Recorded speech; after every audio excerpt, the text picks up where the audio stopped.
Assalamualaikum, Attorney Abbas muli. Welcome sa Law and Crime Daily. Ano ang pinagkaiba ng preliminary investigation sa inquest?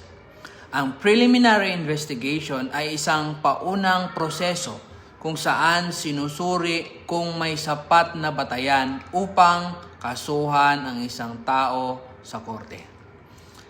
Layunin nito na matukoy kung mayroong reasonable certainty of conviction batay sa maayos na pagbuo ng kaso. Kasama rito ang pangangalap at pagsusuri ng lahat ng kinakailangang ebidensya.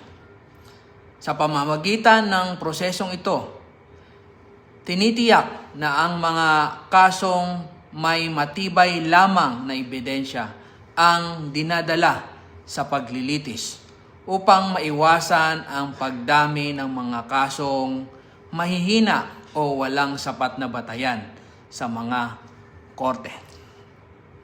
Samantala, ang inquest naman ay isinasagawa kapag ang isang tao ay inaresto ng walang warrant.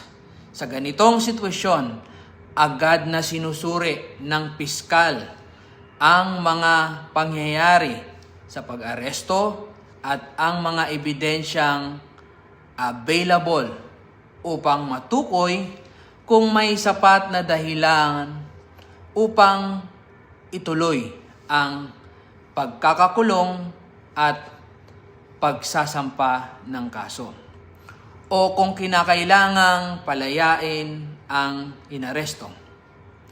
Mahalaga ang hakbang na ito para masiguro na ang mga taong nakakulong o naaresto ay hindi pinatatagal ang kanilang pagka-detain ng walang legal na batayan.